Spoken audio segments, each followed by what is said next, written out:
Let me just start off by acknowledging all of the council members who are here. The Mayor Pro Tem, Ellen Cohen, is here. Councilmember Robinson, Councilmember Martin, Councilmember Knox, Councilmember Green, Councilmember Cisneros, and possibly there'll be a few others that will be coming in as well. I also want to acknowledge Commissioner Jack Hagel from Precinct 4.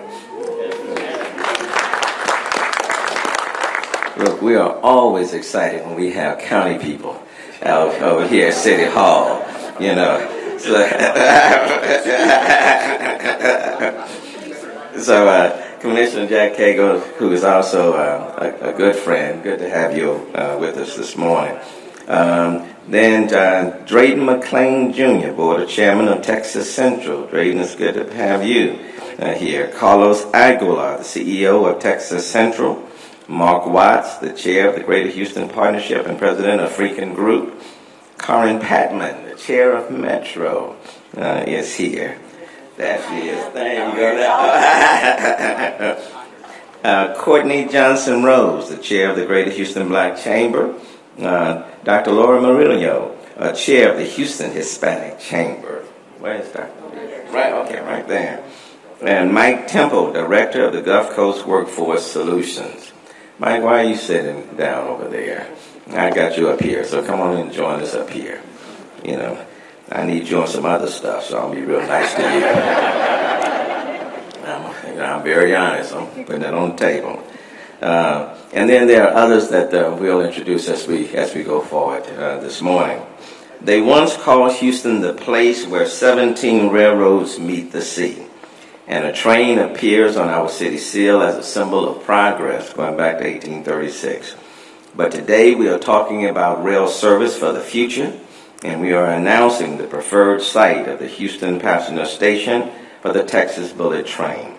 And here to make that announcement and to let us know where it will be is Carlos Aguilar. Carlos, why don't you come forward?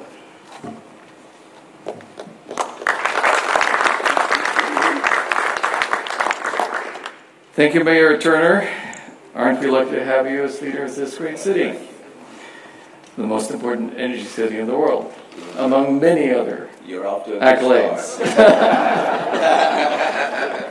Well, combined Houston, Dallas, and the areas in between currently are a $1 trillion economy. That is second only to New York City as the most important economic engine of growth for the United States. The high-speed train, along with all other options of connectivity in this region, will ensure that we will be number one in the next decades. So without further ado, let's talk about the station. All right. So the preferred location is... No. They were supposed to turn those, but I guess they won't. Okay, so... It's the Northwest Mall.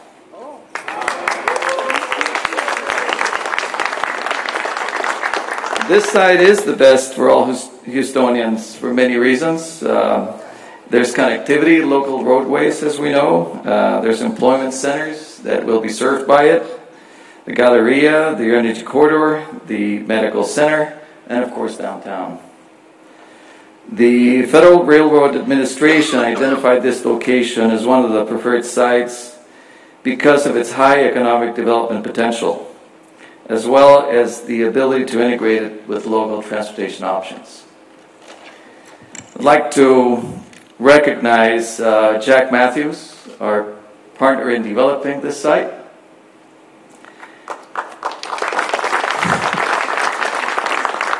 Jack and his team have a long history of urban development in the U.S. and abroad. They have a fantastic track record in doing large projects and doing them well.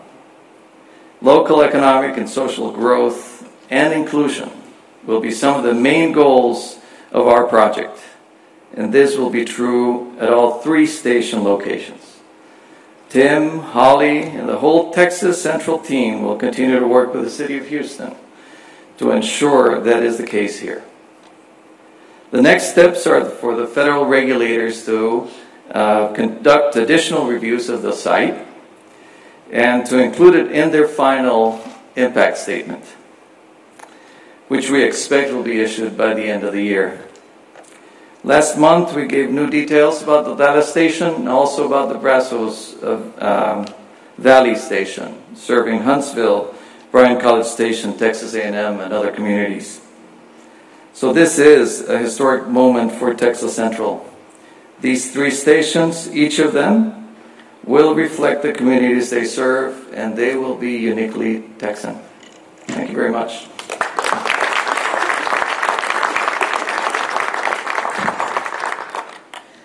All right, so now give it up for the Northwest Station site again. Come on, come on. Certainly want to thank Carlos and for that announcement.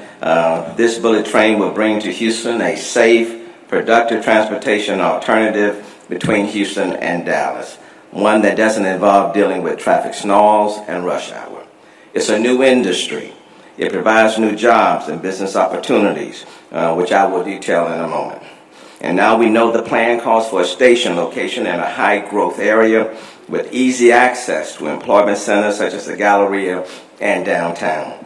It will revitalize underused property, boost economic growth, and creating a robust market for new shops, restaurants, entertainment, hotels, condominiums, and other development. It will offer convenient, efficient, and direct access for passengers to and from Metro and other local transportation systems. And Texas Central will fund infrastructure improvements in the area surrounding the station. In my first year as mayor, I called for a paradigm shift in transportation.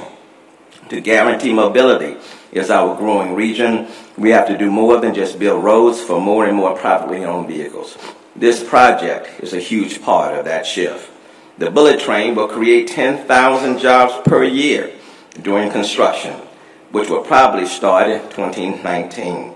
Probably start. It will start in 2019.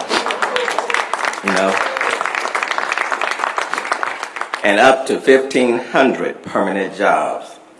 According to our agreement, at least a third of those jobs will be right here in Houston.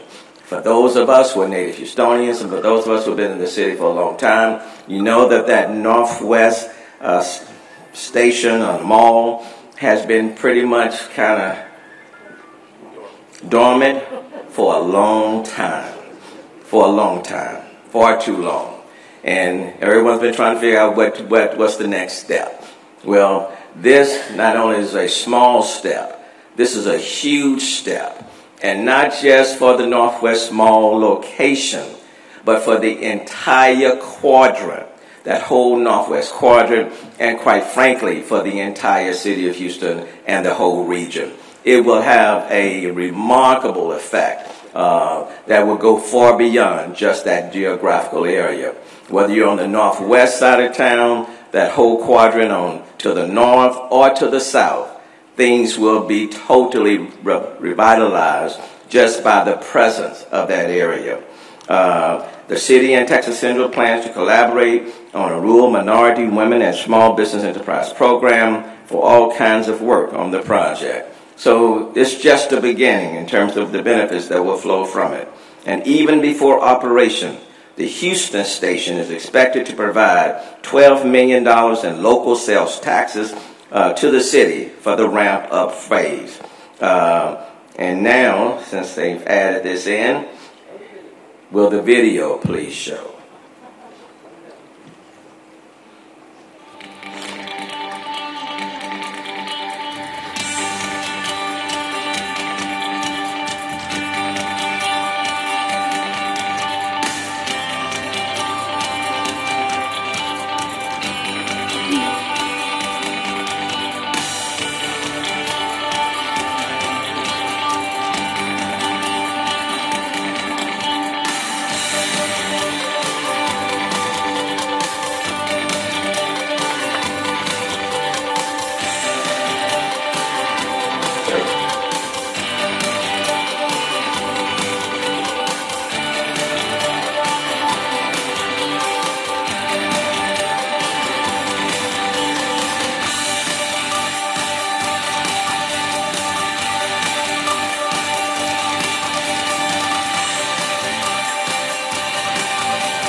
want you to envision that station, the transit-oriented development that will take place around that station, the hotels, the condominiums, the restaurants that will sprout up from that station.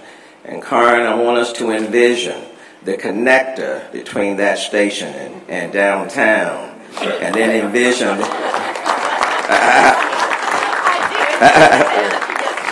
but don't stop the vision there. I want you to envision that connector to the airport and to the different areas, you know, as we go on a transformation, reformation in the city of Houston. We are moving to a new phase in this city. And this station, this bullet train, is a game changer. And we cannot limit the scope or its magnitude. So between Houston and Dallas, two major cities that will continue to be the economic driver for the state of Texas. Now, I look forward to partnering with Dallas. We all look forward to partnering with Dallas as this train goes to Dallas, brings many of those people from Dallas to Houston to stay,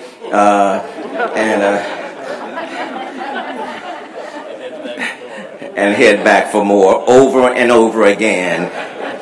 90-minute ride as they leave from Dallas, come into Houston, and the area just explodes. And then on top of that, being at that Northwest Station, it can only benefit Houston and Harris County at the same time. So very, very proud. Now let me bring up Mark Watts, the president of the Greater Houston Partnership.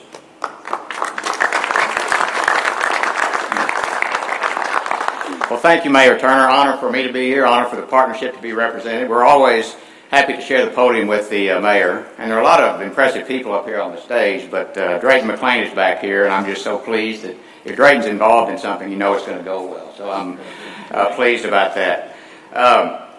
Exciting day for Texas Central. We're delighted about the news, and we're pleased to be part of it. You know, today's announcement is another great step forward for the project. We're excited about the prospects of a new privately funded high-speed train. You know, having a concrete notion of where this project will be really brings it much closer to reality. You have to visualize these things. And so having it up at Northwest Mall, thinking about making that area much more vibrant, new jobs, new economic development. And of course, that's what the partnership is all about. We're very happy about that. We work every day to make our business community thrive. And as part of this, we believe that growing our transportation connections to other big cities like Dallas and elsewhere is critical. That just seems obvious to me, that that's what we should be doing to ensure Houston's long-term success. And the bullet train offers just that, connecting the two largest economies in the state, as the mayor just mentioned.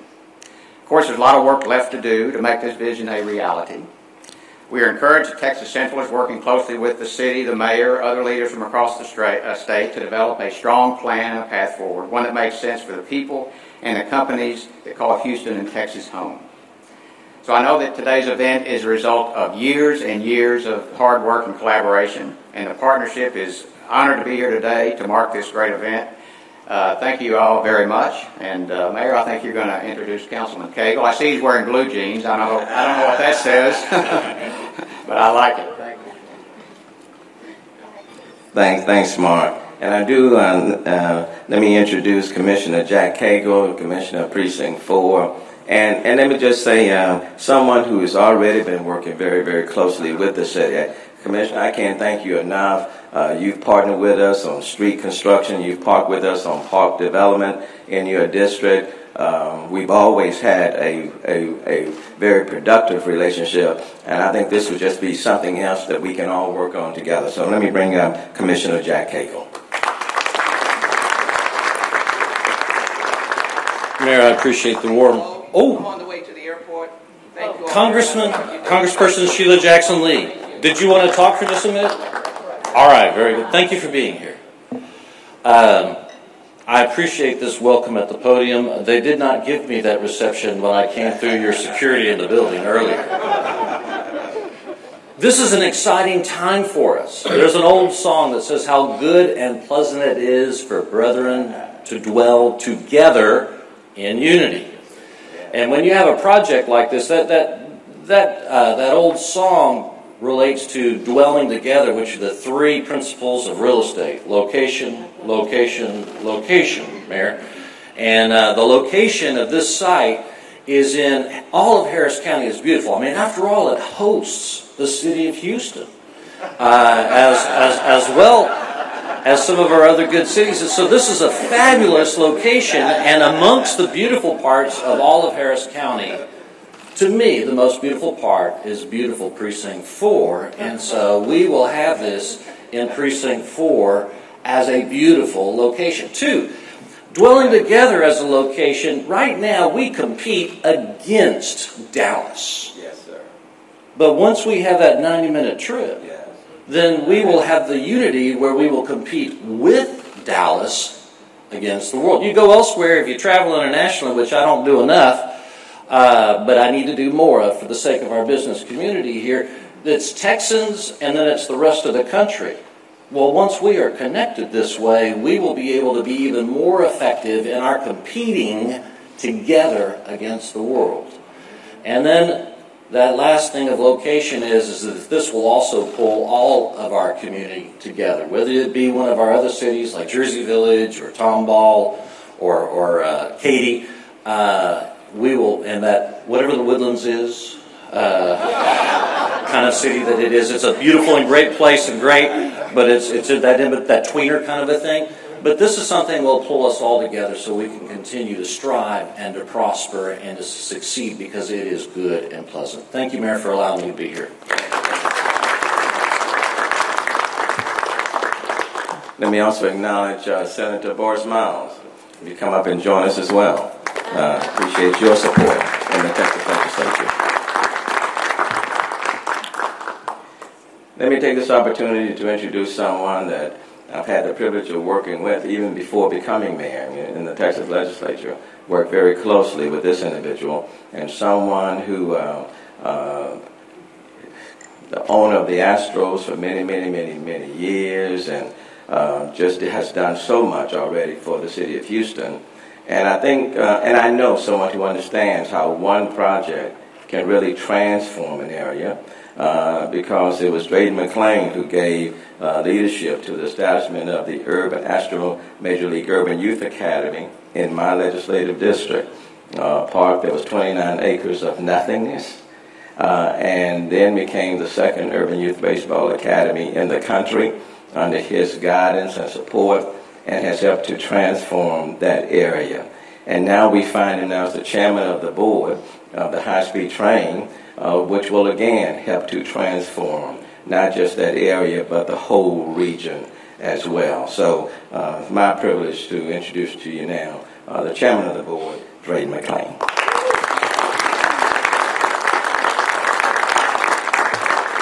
Well, thank you, Mayor, and it's an honor to be here, and to the council members and the commissioner and all of you that are here today. I'm kind of overwhelmed. I feel kind of like this is a homecoming. And shouldn't we hit a home run somehow? Well, I think we're on the way to hit a home run. I like big ideas and ideas that lift everybody. Everybody wins. And this is, I think, a big idea that's good for every person, not only in Texas, but throughout the United States. And this, and from sports, isn't teamwork wonderful to watch? I remember in baseball when Craig Biggio did a double play and threw it to Jeff Bagwell, and we got 2 outs and the game was over and we won. So teamwork is beautiful, and for Houston and Dallas and the entire state to come together. I got involved in the project because this was going to benefit everyone. And I thought it was interesting. We're the largest economic country in the world, and we have no high-speed rail. And Japan has over 2,000 miles. China has over 8,000 miles. Europe has it everywhere, and there's none in the United States. And so there's no place better to do it than from Houston to Dallas, and to change our economy. And I think the other part that I thought was so good in this project, that we're not looking for grants from the government. We're not looking for taxpayer dollars to do this. This is going to be privately owned. And I think that's what has built the American economy over 250 years, is entrepreneurs, business people get involved where everyone can gain from it. I'd like to brag on Jack Matthews. Jack, would you just hold up your hand? Jack, kind of stand over. Jack is the real estate guy that we've been talking about. He's done projects in Dallas. He's transformed Dallas, but all over the United States and internationally. And this locating it here was his idea to do this. So this is where teamwork comes together and everyone benefits. So it's an honor and a pleasure to be involved. And Mayor, thanks for the homecoming. Thank you. I do want to also acknowledge Justin Robinson with the Urban League. Justin, thank you for being present. Jack Drake with TAG, thank you for being present as well. And quite frankly, Karin, I don't want to close it out without getting some comments from you. You're over Metro, so let me hear from you. We couldn't be more excited. This is a dramatic and wonderful first step toward the paradigm shift that we're working toward. And yes, you know, they call very small amounts of money compared to the whole. In Washington, they call that budget dust. And let me just say to our friends at Texas Central Railway, it would be budget dust for you all to continue from the Northwest Transit Center all the way downtown into some of those employment centers. So we look forward to working with you to see what collaborations we can make. As Drayton said, and he's been a family friend for many years, it's just so important to do something dramatic and bold in this area, and so we look forward to partnering in that. And it's a wonderful example of private money coming in, and I think that could also be applied to some of the transit we need here in Houston. So we look forward to working together and so appreciate being included in this event. And I think I got some marching orders today, so I'm going to have to leave right after that and get to work.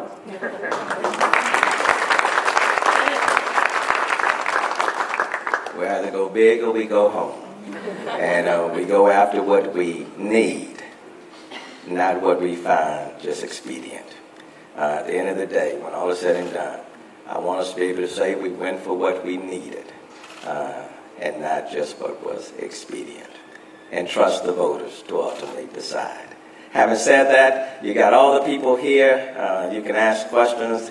Drayton and Mark Watts is here, and city council members are here, and everyone else, though, we'll open it up for questions. Yes, sir. What about what we read about the land buying in Central Texas? Well, I guess how are you proceeding with the land acquisition between here and? Mayor, I think Carlos can address that. Okay, Carlos has the answer. Very quickly, as part of this process, the actual alignment, the full alignment, was not defined till the end of December. So in the southern part, it was well defined. We've proceeded with land options, and we're at about 50% or so in those areas that we had certainty.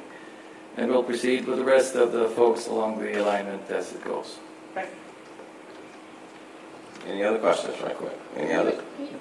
Yes, sir. Can you talk a little bit about the route as it comes into Houston and goes into the Northwest Mall station? Where exactly the train will follow?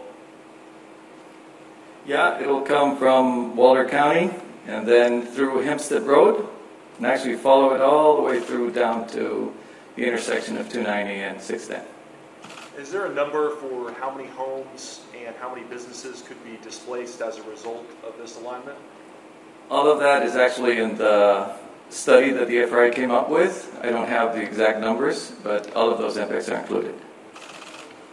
Will there be any community input as to what they think about this, and especially any meetings? Absolutely. We're going through the public hearings currently. We had 6 last week. We have another 4 this week in the various counties along the route. And there's a comment period that ends on March 7th. What will be the price compared to driving by yourself? What, the price of the ticket? Yeah, the tickets compared to driving by yourself, your car. Oh, what's the price in comparison to how much? Well, that's actually a very difficult calculation because it's based on what mileage cost you have on your car. It's about 56 cents or so. It's actually pretty comparable. But in terms of comparing it to an air fare, it's about 2/3 of that, in that range. What gave the Northwest Mall an edge over the Northwest Transit site, the Metro site? All of this was studied by the FRA. I have to clarify that the FRA has its own process. This is not our process. And they identified the various sites and the economic development opportunity of each and the connectivity and the congestion that's created by the site itself on the rest of the infrastructure. Many factors of this type were taken into account. Sir, apart from comparing it to other terms of travel, what would be the actual price of a ticket one way or round trip? And can you talk about some of what will be available at the depot or at the station to get people to other locations around Houston? There was mention of, that connector to downtown, but what kind of amenities will be there that, people could use, whether it's business travel or travel to see family, what have you? Okay, well, as I said, in terms of pricing of tickets, there's a whole variety of prices. We have different programs for families so that, the cost is way lower for families of four, for example, coming on a weekend versus business travelers. But again, the sort of the average rate is around 2/3 or so of the air travel. In terms of amenities, well, all sorts. The mayor referred to some of them, and it's all the transit-oriented development that happens with a site like this.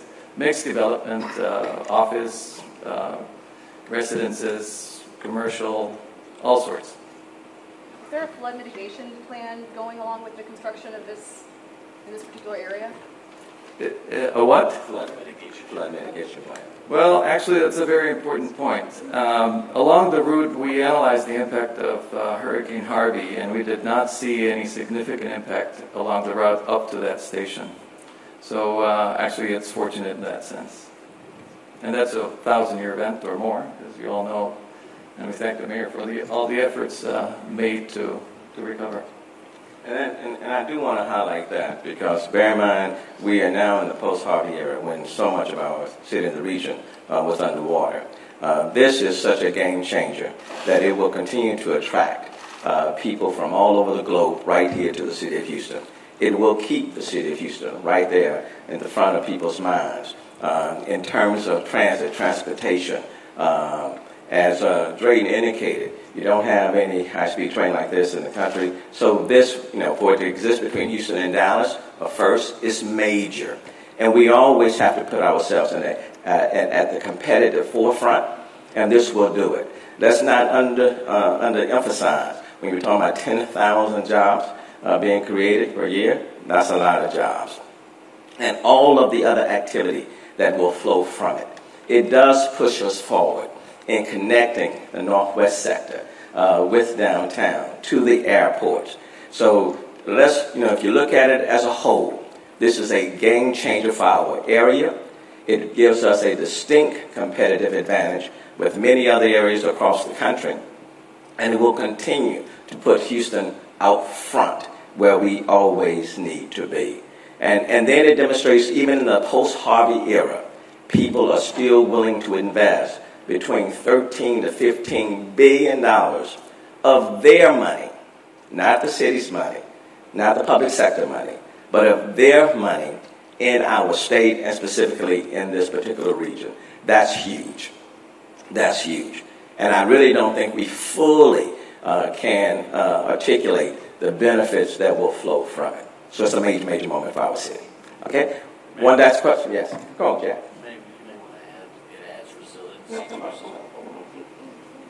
One of the other benefits related to the flood is that it adds resiliency to our system. When we need to get folks out in a quick way, being able to have another route out, especially once we have the established, you can take a, what's that? It's PI. It adds resiliency into the system so that we have an extra way. Whereas we are continuing to make it a safer, builder, more robust system, it's that belt and suspenders to help us move when we need to move in case we make the next new biggest hurricane in American history. I think one is enough, don't you, Mayor? All right. The only thing we ask is that we start building in 2019 and it be finished before.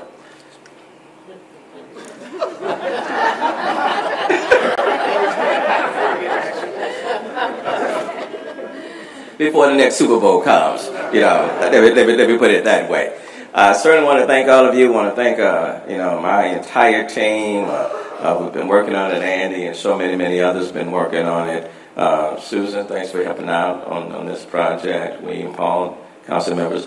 Senator Miles, certainly want to thank you. Do you want to make some comments? Because this thing certainly could have been stopped at the legislative level. I'm just upset it's not coming to my district.